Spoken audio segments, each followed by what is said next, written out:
All right. Well, we want to welcome all those that are watching, the three of you, my wife, two friends.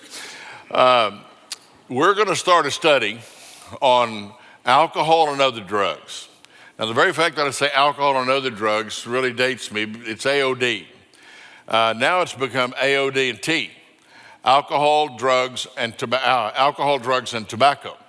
And now it's a full coverage on those different items. But what you're really going to find is I want to talk to you about prevention of alcohol and drug abuse. Then we're going to talk about the drugs of abuse next week. And then the following week, we're going to talk about how to identify and how that works with treatment, how you get someone into a facility, what are the different options for treatment, and some of those things that are there. Now, if you're watching from home, you don't have the book that I'm talking about, but if you will go to the NSBC website on your phone or on your computer, go to our website, click on clickbait. When you click on clickbait, you'll then click on Pastor Speaks on Drug and Alcohol, and right below that, there'll be a thing on Watch Out for the Snakes. You'll want to follow along in that book. Now, I'll try to give you page numbers. The problem is that the book that I have, all the page numbers are one off. So to make this easy, I'm going to give you a page number and you're going to subtract one. It'd be easier for you to subtract than me to add. So we're going to go with that right now. But what I'm going to talk about is the dangers in the world around us today. Now, you say, well, what does the Bible say about alcohol and other drugs? Well, if you go to Proverbs, it says a lot. You can pour through Proverbs about the dangers of drunkenness. And it is drunkenness or being out of control, or the sorcerers in the New Testament, or those that use drugs. All of those are things that defile. But probably nothing is as strong as 1 Corinthians. I'm going to try to hit this button and see if it works. 2 Corinthians 10:5, where it says, if you can read it, I think I'll do it up there. I'll do it up here. For the weapons of our warfare are not carnal, but mighty through God to the pulling down of strongholds. Strongholds are those things that possess our mind, those things which collect in our heart, that hold us and won't let us go. In many ways, this is addiction. In many ways, and when I say addiction, don't you dare think drugs on me. Addiction can be a number of things. It can be anything that possesses your mind and turns it over to the lordship of your life. That can happen with a boyfriend, girlfriend, somebody in your life, and all of a sudden, all you can think about is them. If you can think back that far, remember when, and that's all, you'd walk through the hall and you'd be singing the boy's name, or then you'd be putting his name on the back of the phone. And then all you could think about was him. You couldn't do your schoolwork. Yeah, had a stronghold right there. Casting down imaginations and every high thing that exalts itself against the knowledge of God, and bringing into captivity every thought to the obedience of Christ. There's another verse that says, what, do you not know that your body is the temple of the Holy Ghost which is in you, which you have of God? You're not your own. You are bought with a price, and therefore glorify God in your body and in your spirit, which are God's. That's a command from Scripture for us to follow. If any man defile the temple of God, which is our body, him shall God destroy, for the temple of God is holy, which temple you are. Now you say, well, God wouldn't destroy me. You think alcohol and drugs don't destroy your life? You think that getting into a lot of different eating issues and having an addiction to food, tell me what addiction doesn't destroy your life. Addiction to money, addiction to things, addiction to pride, but one of the worst is, of course, alcohol and other drugs. The Bible teaches us also that addiction affects more than one person. When you're talking about addiction and you're talking about someone who has been overcome by some compulsion to some drug or some alcohol or something else, it's not the individual who is harmed first and maybe foremost, it's others, it's the family. We, being many, are one body in Christ, everyone members one of another, and whether one member suffer, all the members suffer with it, or one member be honored, all the members rejoice with it. It is imperative that we understand what's going on in our world today that is capturing the lives, the minds, the hearts, and the futures of our young people and also other individuals. I'm not going to talk to you over these 3 sessions just about drugs. I'm going to talk about all the things that can get into a child's life. If you look at my book, you're going to find out it starts talking about drugs, but there's a statement on my page 5, your page 4, that says this, hopefully. Prevention is not about a child's attitude toward drugs. It's about their attitude toward themselves and their life. Did you find that? 6. All right, I'm 1 the other way. Okay, got to add 1. All right. What's important to remember is that I spent all those years in prevention and worked all those places nationally trying to get people to understand you can't just say no to drugs. You can't just say no to alcohol. If you ask somebody in a settled environment, in a common place, in a natural order, would you want to be a drug addict? They would say no. Would you ever inject your arm with drugs? No. The issue would be, I don't want to be an addict. I don't want to be a prostitute. I don't want to be incarcerated. But the issue is that it happens not because they didn't say no to drugs, but because they didn't say yes to life. But because they didn't understand what they had to do to protect their own lives. I know I'm talking to grandparents today. And I know I'm talking to one of the richest fields of information that any grandchild could ever have. You see, most grandchildren think that their grandparents are stupid, right? They don't know anything about the world around them. And what's so cool is a grandparent can play stupid. A grandparent can say, do they have some of that, what do they call it, marijuana? What is that stuff they call? Do they have that around your school? And they'll tell a grandparent things they'd never tell their parents. They will talk to a grandparent, and a grandparent has this open door to discuss a lot of things in the world, maybe giving them information that their parents never gave them. What I want you to find out today, that there's some things that parents need to do. The first thing that parents need to do is wake up. I have said this over and over again all across America. I will tell you today that there are a number of issues that young people today are dealing with, and they're dealing with them regularly. You and I may drive through this town on our tracks. We drive down our street, we drive to our church, we drive to the grocery store, we drive to wherever we're going. Kids don't run on tracks. You also choose the groups that you choose to be a part of. You choose what groups you want to go to. You find people who are like you, and you spend your time with people who are like you. That's not the way it is for a child. They go into a part of the community that's a piece of the whole of the community. And they have all of the influences that are in the community, in the schools in which they go. They go to places and see things that you never see. I could ask many of you right now, most of this room, I could say, do you know where to find methamphetamine? Now, I'm not going to embarrass you by the 2 of you who might know that, but the truth is the majority of you would, I have no clue. I could go to the youth room and ask that, and the kids say, how much do I get when I bring it back? Well, we can find it in no time. I am telling you that what the world we are living in is not the real world of youth and children and teens.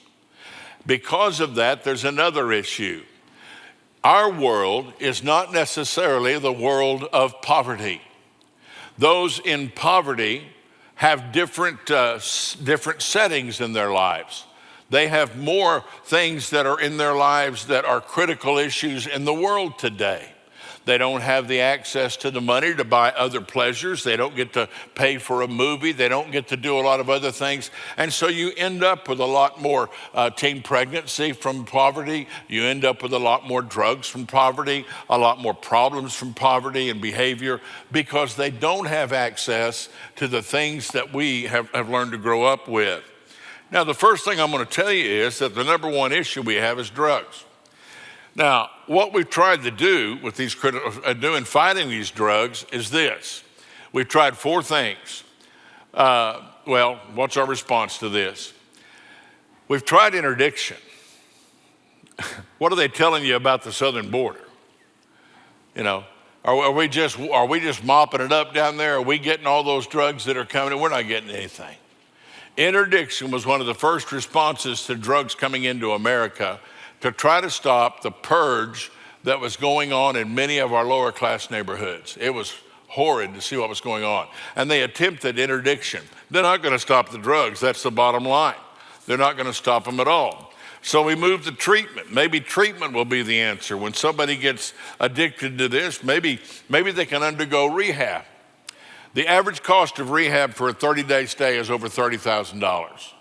Now, you want to tell me how many people can come up with $30,000 because the insurance company's not paying for it to be able to put somebody into a 30-day rehab, which has about a 98% chance of not working? And why does it not work? Because anybody going into a 30-day rehab can go 27 days and I can go back and find the bottle. 26 days and I can go back and find my buddies. 25 days, they can count that down. I mean, they can make that count down. Many times in rehab, they find new ways to be able to do old things. Treatment has not proven as a whole an effective plan to stop the drug problem in America. Now, I would love to say that if we had a lot more treatment, we'd have a lot more success with stopping the drug problem. This problem is so big, you'd have to build treatment centers the size of the local schools to be able to contain the number of people that need to get help. And you're going, well, Pastor, I just don't know anybody like that. Well, yeah, you do. They're in your family. Many of you had alcoholic parents. Many of you have an alcoholic neighbor. Some of you have an alcoholic son-in-law. Some of you have a drug-addicted grandson. Some of you have somebody in your family that has a sexual addiction, a porn addiction, men all over the place with porn addiction. It's the number one addiction of men. Why? Because it challenges the number one drive of a man. The number one drive of a man or a woman is sex. We're made that way so we'll procreate. We're made that way so that drive will cause us to seek that out so that the race will continue. If that's the number one drive, guess which the number one temptation is to try to get us to buy? It's going to be through sexual temptation. Now, you take a kid that doesn't know any better than that, watching TV and going through life and listening to his music, how much of that kid's head is being filled up with the kind of stuff that can trouble him the rest of his life or her life? You know, I talk about treatment and want to say to you, I do my best. I tried to find a treatment center today for a lady.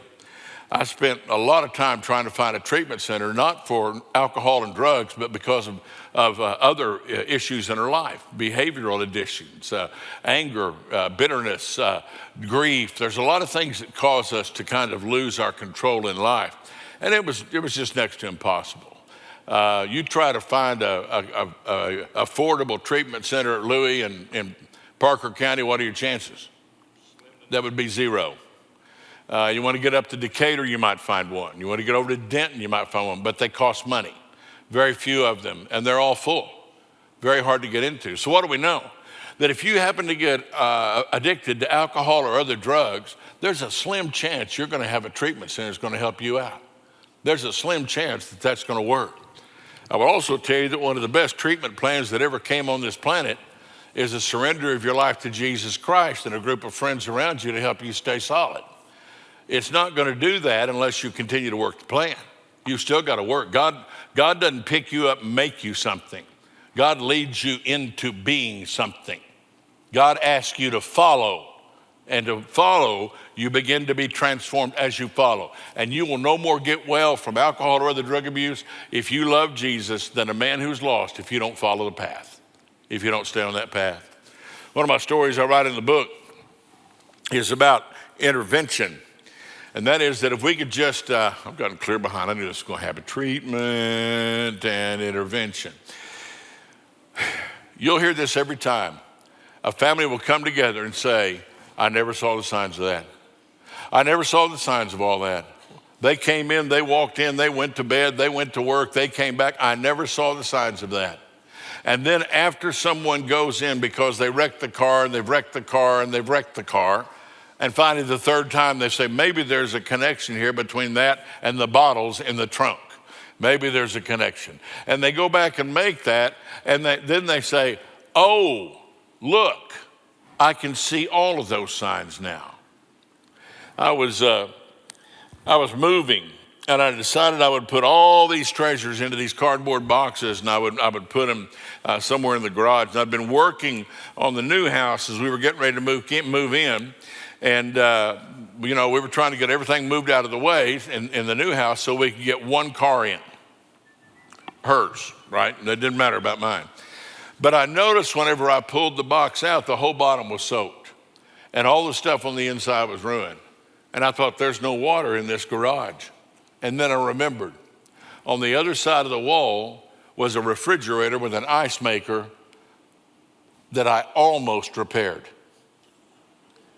And for months, it had been dripping and running under that wall. By the time I saw the signs, the damage was already done. If you think that you're going to be able to protect your children by just knowing the signs of what the drugs are doing, I will tell you right now, by the time you really see the signs, the battle will already almost be over. There's only one proactive prevention. Let me get to that one. What happened here? I lost that. How come that's not in my book? Okay. Prevention is the only thing that helps you stay clear. Prevention is the only thing that's going to help you be able to address the problem. You do not want this happening in your family. You do not want this coming into your family. There's only one proactive response to this whole problem, and it is prevention. What about number two? Number two is sex. You may think, if you're not at least a little bit aware, that STDs, sexually transmitted diseases, are on the wane. You are really wrong, Tonto. STDs are not on the wane. They are back with a vengeance. And they are coming into neighborhoods, and they are gathering in all the free sex society that we have around us today. The music, the movies, the social media, along with the internet, what kind of stuff is on there? Well, very quickly, an 11-year-old watching TV can figure out what sex is and how it works and all the rest of that. Any of you have a TV like that when you were growing up? I didn't see anything like that on TV, did I? You know what? I didn't have it when I was 12, 13, 14, 15, 16, 17, 18. The truth is, my bringing me into the understanding of sex was done over time, commensurate and in proportion to my age and maturity. And therefore, I understood what went with sexual activity and the understanding of sex because I understood how it related to my maturity. Now, today, you've got an 11-year-old watching more bizarre sex acts on TV than his grandfather fantasized in a lifetime. It's just wild what we're pumping into these kids' minds, which I believe creates, guess what? Early puberty. Which I believe it creates early puberty. And I believe, therefore, we see all this stuff going on. And if you're looking at your little 11-year-old saying, well, they probably don't know anything, let me tell you about 12-year-olds. 12-year-olds are individuals who often, these girls will go to lipstick parties. Lipstick parties. Anybody here, I won't make you say, but anybody know here what a lipstick party is? Yeah. You say, well, it must be Maybelline. No. It's girls putting their mouths on boys' genitals. And they have lipstick parties at 12 years old. Now, if you haven't said anything about sex in your house, what kind of words do you think your child's going to bring up to you?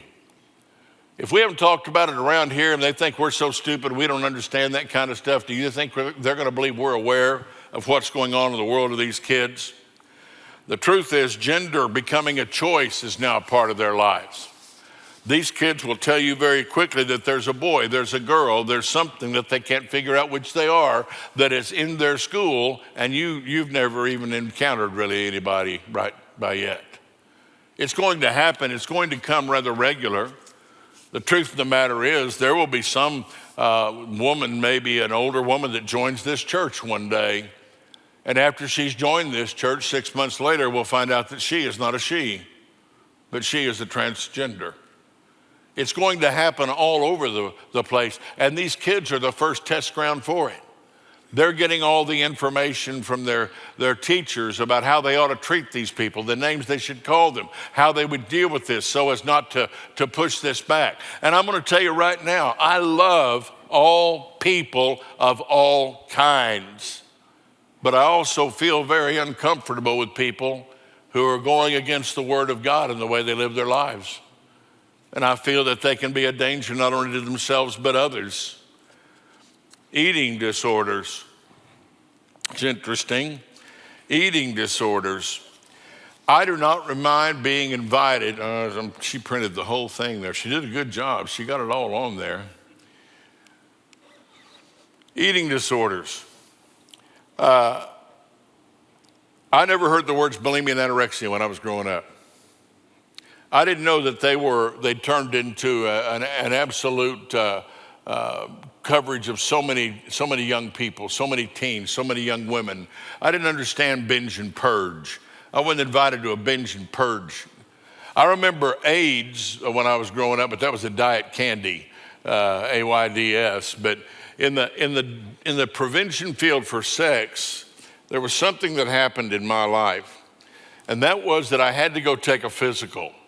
And when I had to go take the physical, that meant that I had to go down the aisle at the grocery store that said laxatives because they wanted to empty my stomach.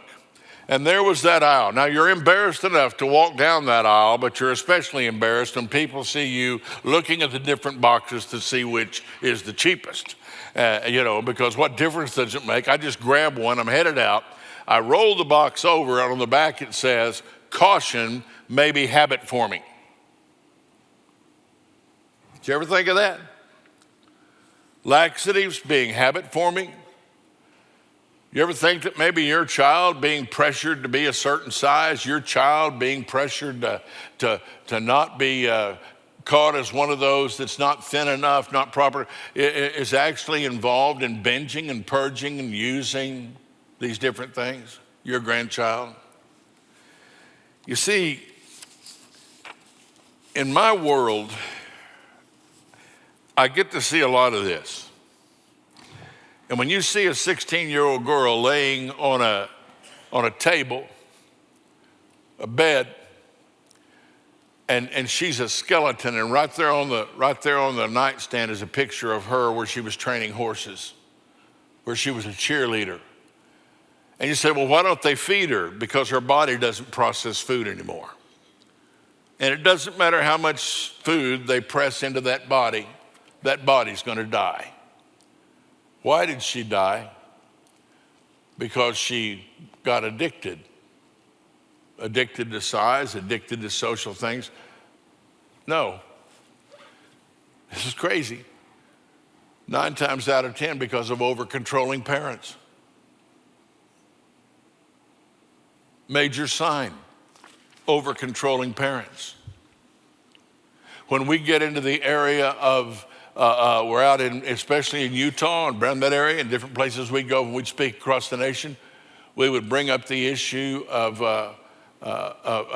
boy, my mind just is sliding away tonight. I'm too tired. Hang on just a minute. Sex with another family member, whatever they want to call that. Guess what the number one reason is? One of the number one things in the list of things. Strongly religious family. Now, why would a girl in a strongly religious family be very, very susceptible to incest? Because they never talk about it. Dad's got the problem, but mom says don't talk about it. And many of you women right in here have been through experiences in your own home and your own family where your own mothers looked at you and said, don't bring it up. That's just the way men are. And it's not discussed. So what are we learning? That some of the kids that can be at the highest risk, maybe the very kids that are in our churches, if their churches are highly controlling and those kids don't feel like they have any freedoms, if they're under high standards and they can't meet those standards and they try to do it with some type of laxative, so what do we end up with? Depression and suicide. These high rates among kids today and this depression and suicide. There's a poem there on my book on page 12, and that's an actual poem that was handed to me one day.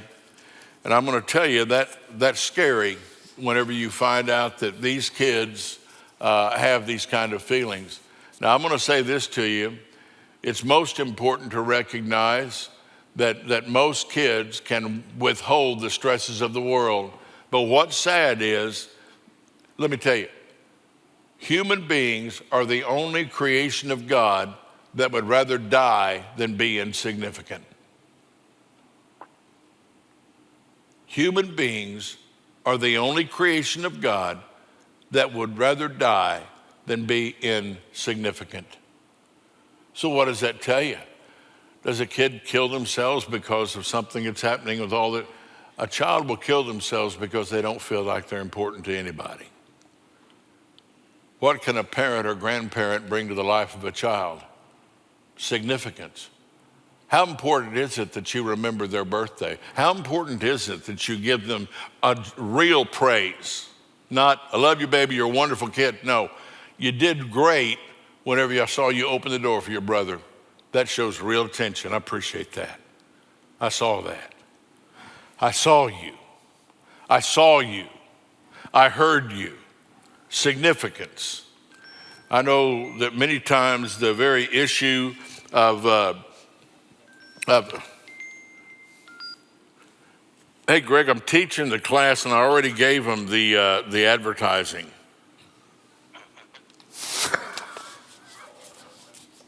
You know, bad dial there. The saddest thing in the world is these kids with depression and tendencies towards suicide, and I'll tell you why. Because they try to handle it among themselves. They don't feel that the parents will really understand. Many of the things that lead them to this are all over their world, but one of the biggest issues is, again, when that child feels they just don't fit the world around them. Now, what does the world around them do? They do cancel culture. You don't fit. The power of cancel culture. And so you end up with these children. I had a young girl, I was out by Texarkana, a little town just this side of it, and working with the schools there. And this girl came in and they said, well, she's late on the bus, but I want you to talk to her. And this little girl was crying her eyes out, and she said, I said, what's wrong? She said, every day I get on the bus, I ride in with these kids, and they just tell me so much. They just keep telling me I'm bad. They keep making fun of me. They keep telling me I'm fat. They keep telling me I've got this, that. They keep telling me all this stuff, and I can't take it anymore. And I made a statement to her that day that I'd never thought of before in my life. And I said to her, when it comes to your self-worth, never listen to people who don't listen to you. When it comes to your value, never listen to people who don't listen to you. They don't know you. That's just an opinion. I'm sure there are over 2,500 opinions of me in this church. But how many of them have sat down with me? How many of them know me in one way, but they don't know me? And I will tell you, a child that has a parent that won't listen and hasn't talked with them, their opinion doesn't matter. That's why a mother can say to a child, you're great. The kid says, you don't even know me. You don't know where I go. You don't know where I walk. You don't know what goes on. Well, the next one's violence. Oh, there's that statement. Oh, let me speak on this in regard to suicide. And I firmly believe in this. I guess I better stay in this chair. I don't have anybody running the camera. The greatest lesson you will ever teach a child is how to handle emotions. Because it is the inability to handle emotions that causes many people to try to kill the pain with alcohol or other drugs. There are individuals in this room that try to kill the pain of a problem in their life with alcohol or other drugs. I'm going to tell you something. Alcohol will work. If you want to kill the pain, it'll kill the pain for a long time if you get too much of it. That stuff works. The problem is the side effects. The side effects of all that stuff. The truth is, people are looking for this. And a child that doesn't know how to handle emotions, well, where's the child supposed to learn how to handle emotions? Watch mom set the table. Little brother's plate, little sister's plate, dad's plate, boom. Starts to walk away and dad says, "What's wrong with you?" What does she say back?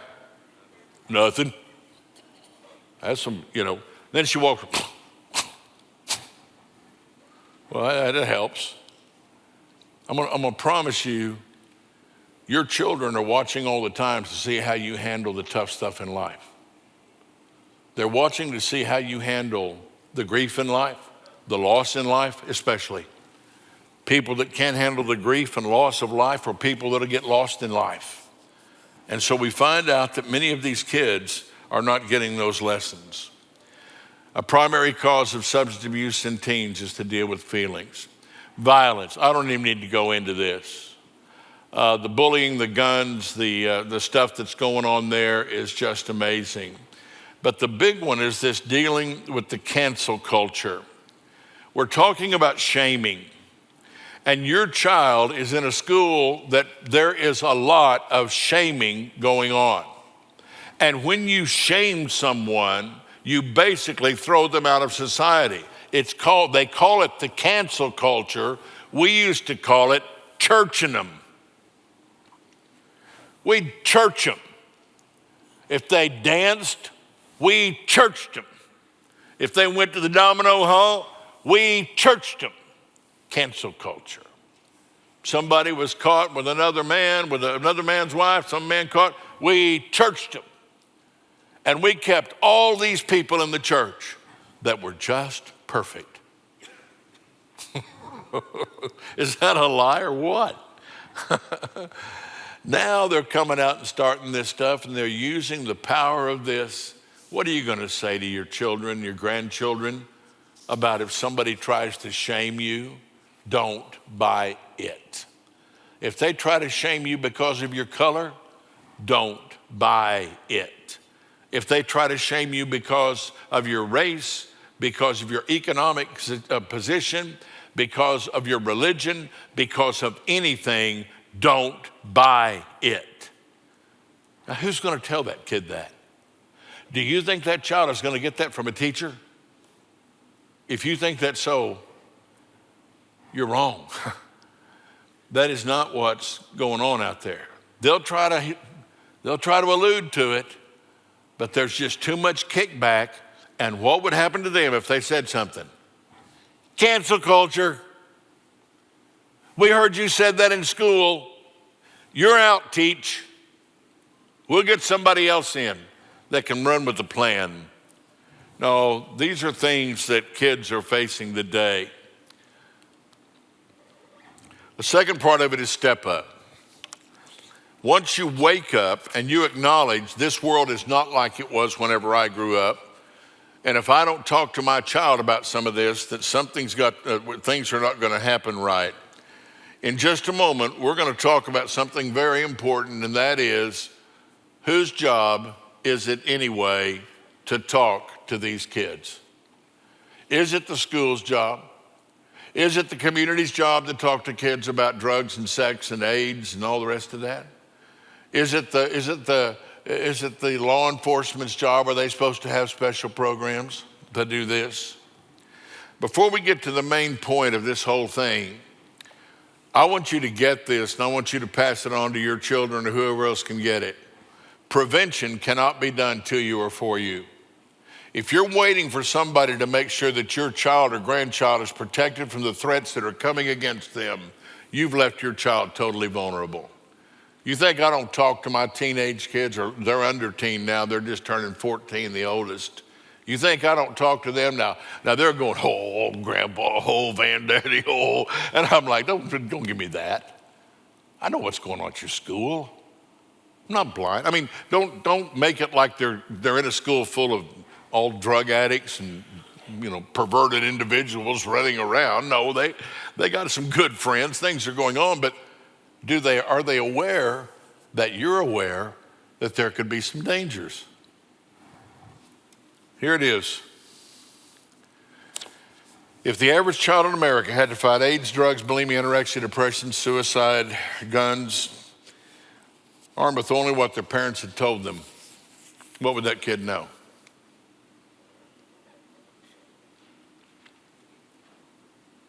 That's a question. Anybody want to answer it?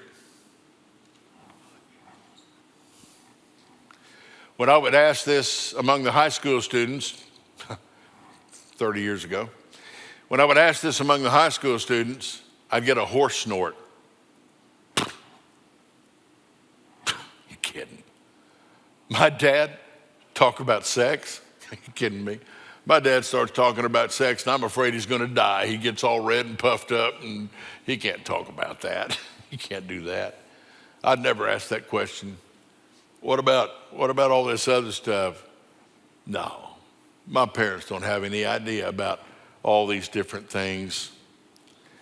I wrote this book, and the book is called Watch Out for the Snakes.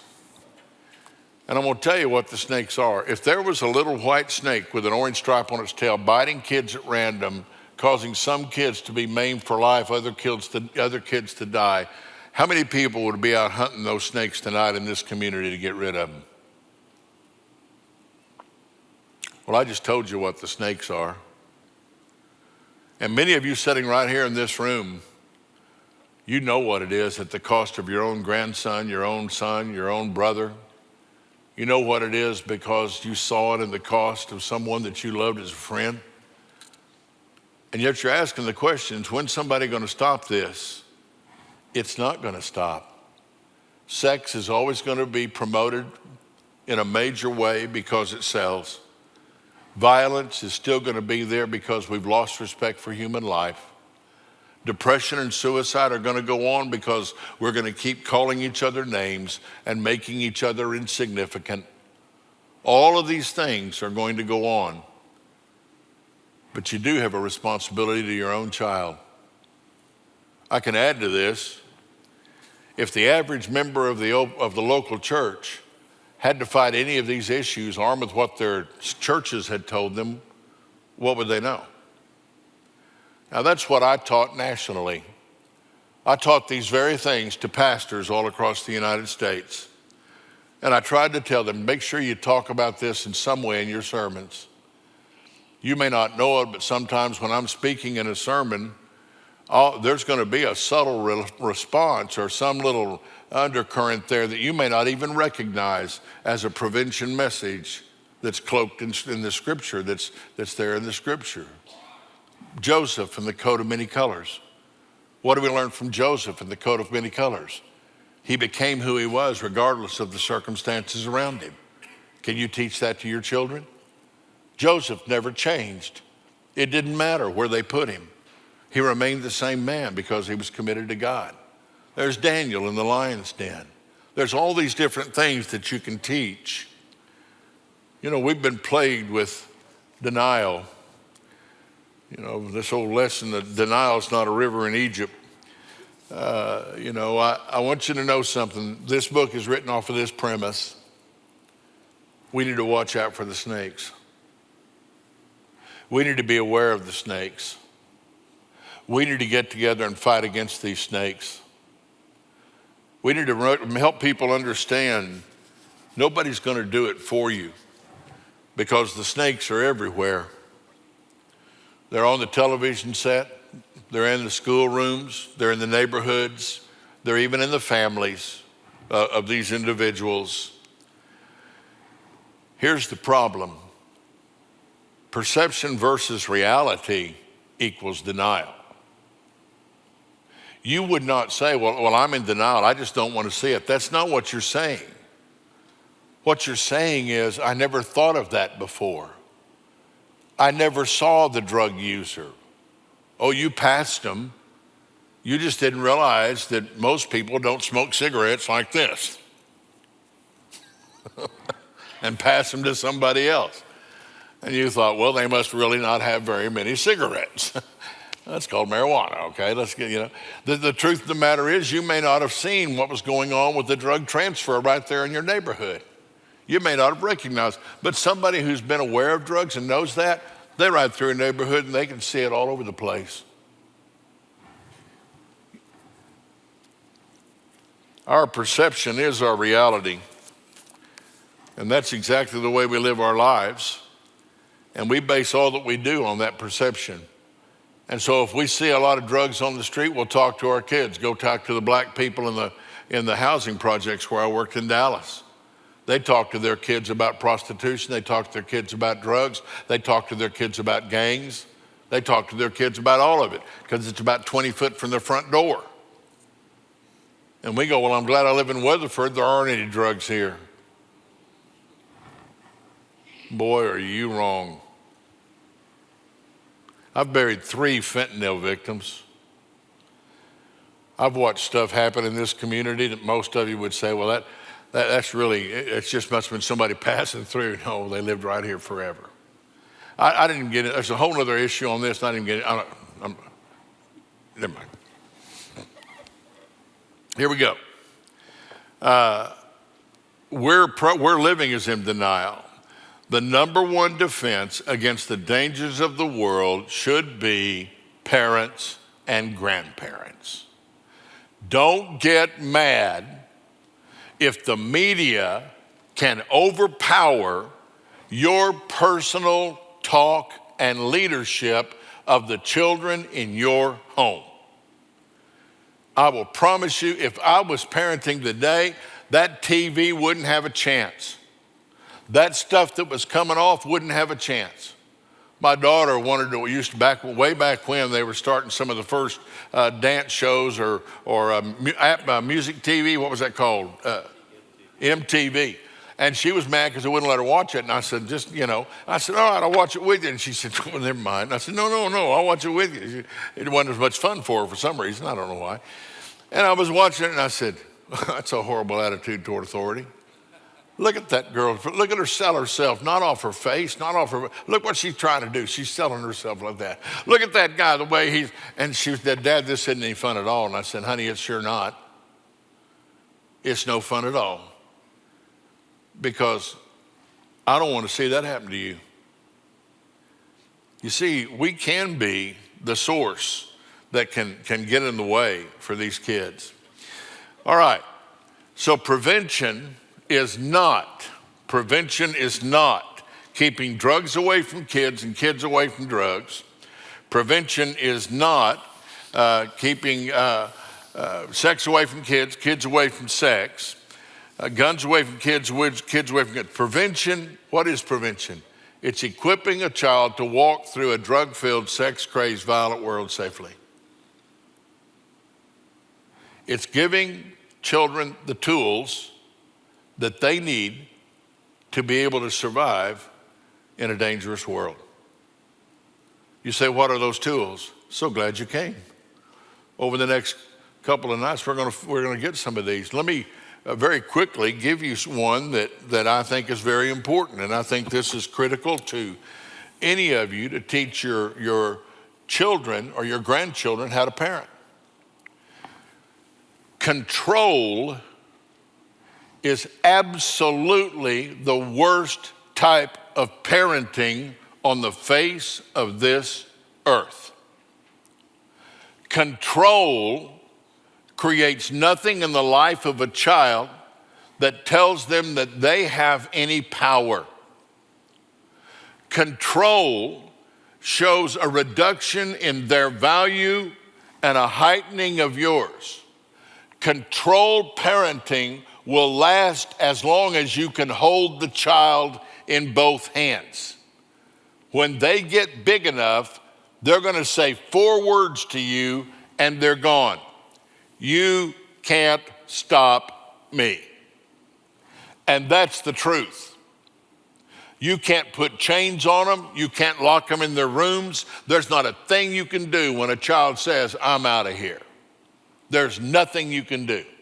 Law enforcement's not going to pick them up unless they're way underage and they recognize that the child's in danger. The truth is, controlled parenting damages children. You say, well, I'm supposed to, that's what my dad did to me, and I turned out all right. Well, there's a question about how you turned out. I don't know if all right's the term we want to use here. Controlled parenting leads to individuals who end up incarcerated over a high number because they merely move out to the level of the control. And so they end up in prison because they will run out to the, is this making sense? Oh, y'all don't like me. I can't hear you. Is it? You with me? So what are you going to do? You teach the child and show the child the power they have to control their own life. And the way that happens is when the child misbehaves, you immediately say, wow, how did this happen? Well, he hit me and I hit him back. Yeah, but how did it happen? You know that shouldn't happen. You know the rule is we don't hit other. How did this happen? What would it be that would, well, he hit me first. Well, wait a minute. But you still, how did that happen? That you hit him with, how did it happen? Well, I wanted to. You wanted it. Why'd you want to hit him? Because he hit me. So you had what? I had a choice. I didn't have to hit him back. I had a choice. You begin to walk that down. I had a choice. Every time that happens, how did this happen? I was just mad. Well, what else can we do when we're mad? What's another option we have? You say, I don't have time for that. You will. You don't do it at this time, you're sure going to be doing it sometime. And the truth is, the child begins to learn, I have power. I have power over myself. Not only can I choose, I can make decisions that keep me out of trouble. I can do all of those things that enable me to be in control of my life. It's so important. We're going to go through these stages as we go through the book. Got ahead of myself. First one's wake up. We just went through that. Step up, and that is understand that somebody's got to step up and do it. We just walked through that a little bit. Then catch up will be where we go through all of the drugs of abuse. And then we're going to go to speak up, and that is how do you share this information? And the next one is listen up, and that is how do you develop those relationships that enable you to be able to have that influence on your child and help them to be that way, to be able to listen up. Check up is how to be a good disciplinarian. And face up is based around how to do that confrontation if you have to do some kind of an intervention. So those are the different levels of the book. I'm going to stop right here and just see, number one, I'm throwing a lot of information out there. Does anybody have a question? This is the sign of a very boring speaker. I'll accept that sign and move on. All right, here we go. Catch up.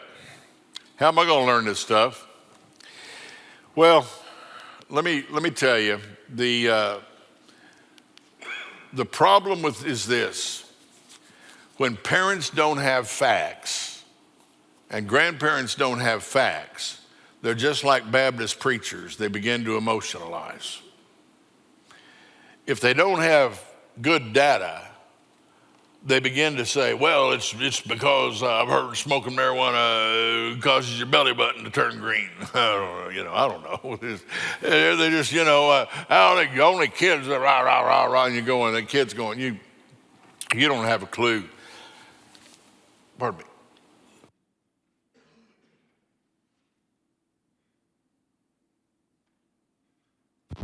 Please hear me. Bad information is worse than no information. You can keep your mouth shut and be a whole lot smarter than if you open it and just say a bunch of nothing. You can just be a lot smarter. And so the best thing is, until you get some of this information, you need to keep your mouth quiet. Getting the information that you need to know, you're going to have to step out of your personal experience. It may be for parents especially, that you challenge your parents, your children if they're parents, please walk down the halls of the schools that your children attend. Dad. Fewer dads walk through the halls of a middle school than you could ever imagine. Almost zero dads walk through the halls of a high school than any other place. They just aren't present. Now, if your kid's in a place 8 hours a day and you don't even walk through the crowds they walk through, and you want to tell them how to live in their world, they're immediately going to dismiss you. You've lost all credibility. Go into other places in the city. Find out where the kids hang out. When parents don't have those facts, they will emotionalize the issue. Pay attention to local media. Now, we don't have a really good local media around here. I mean, KYTX, the guys on the radio there kind of keep us informed about some of the stuff that's going on. But here's the other big one. How many of you watched the Super Bowl? Okay? How many of you watched the Super Bowl halftime? How many of you that watched could understand one word of what was said?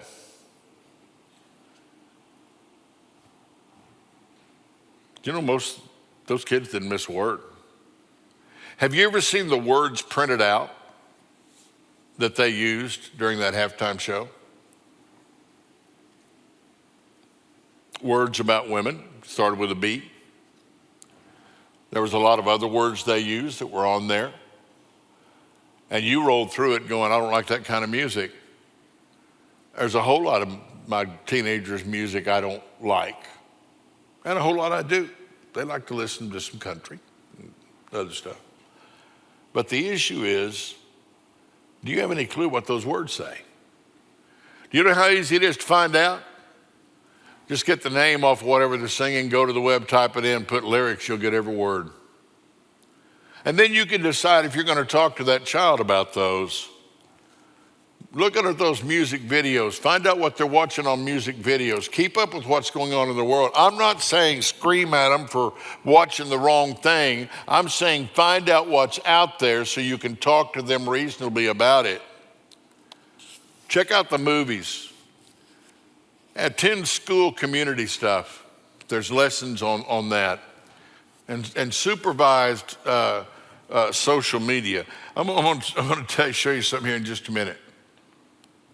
Yeah, I'm talking, but I'm not clicking. When you do look at social media, just hang on. It'll steal your breath. All right, I want you to go to Speak Up in the last few minutes here. And if somebody can find the page, they can tell me, and then I'll subtract one, and we'll know where we are. I think it's on page 44. Kid sat with his father. He's asking questions while they're fishing. He said, Dad, how do fish breathe underwater? He said, I don't know, son. He said, why is the sky blue? He said, I don't know, son. He said, how does this boat keep from sinking with the weight it's in it? And Dad said, I don't know, son. The old man said, gee, Dad, I hope you don't mind me asking you all these questions. He said, no, son, how else you going to learn? It's kind of the way it goes with kids. Young man came in and told his mom, said, Mom, I saw a man downtown and he was walking along and he stopped me. And this guy stops, mom and son, and says to her, I haven't eaten, I'm so hungry, I haven't eaten in over a week. And the lady said to him, I wish I had your enthusiasm and commitment to make it through that. This just missed the whole point. Yeah, missed the whole point. Some people say that churches shouldn't be a place necessarily where you ought to talk about all this stuff. I'm going to tell you this is exactly where we need to be talking about it, protect our children, whether anybody else does or not, to share our values and to address these issues. More people go to church to be spoken to as families than anywhere else they would go to. If you're going to speak to a family, the number one place you've got to go to is to a church. When you begin to deal with this, you're going to learn some things. The first one is, it's your job. It's your job. Nobody can do this to you or for your family. And communicating is important information to your children is not best accomplished in a classroom.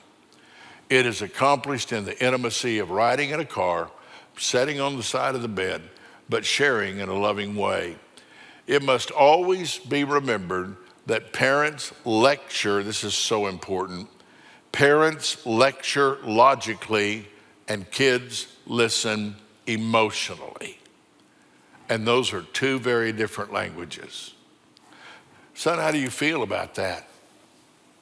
Did you hear about those kids being killed by fentanyl? Have you ever seen any? You ever seen a kid has any? No. Did you hear those kids? Is that sad, kid? Is that son? Isn't that sad? Do you know any of those kids happen to? These kids committed suicide. I was in Plano speaking up there after 5 kids committed suicide. Do you think it was the kids that were the low end of the class? Of course not. It was the kids on the high end of the class. Why is it up here on this end? That's why I never had to worry about that. I never was up this far. It's because the information, they just, the stresses, all the stuff they get into, that's way over their maturity level. No, the truth of the matter, you've got to be willing to step up and share some of these facts, but you've got to do it emotionally. The information we possess is important, but it's going to have to be carried over to these kids in a way that is factual. Now, I'm going to tell you next week, I'm going to show you how drugs affect the brain. I'm going to show you exactly why whenever you drink alcohol, alcohol causes you to begin to kind of feel loose and easy. I'm going to show you exactly how marijuana affects the brain. I'm going to show you exactly how the synapses of the brain are impacted. I'm going to show you exactly how all this stuff happens and people become addicted, and that addiction begins to literally create a new drive in their body, just like drive for water, drive for food, drive for shelter that can never go away. I'm going to show you that stuff, and I'm going to give you the facts. And I hope that that's what you'll talk to the kids about. You see, home is the place where I go to sort out the stuff in my life. That's where I go. I go home. This is what happened to me. How do I handle it? This is what I saw. How do I handle it? But your home, it's not just a house. Home is also the place where we're going to find out where I'm fully accepted regardless of what I've done. That's where I find acceptance regardless of what I've done. Well, I'm not going to do this one. You can read it in the book. That's it. Well, I hope it didn't bore you too bad. Anybody learn anything tonight? Do you understand why when I would go out across America, some people would understand and realize this is why we haven't solved the drug problem in America? Because we've been sitting around waiting on somebody else to do it. But the drug problem in America doesn't have to be solved as much as the prevention in my own family needs to be done. Amen? All right, let's pray. God, I pray for each family, extended family.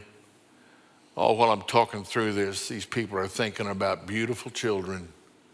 Some of them are thinking about their own sons and daughters that became ensnared by this stuff and how they just went down so fast with no hope.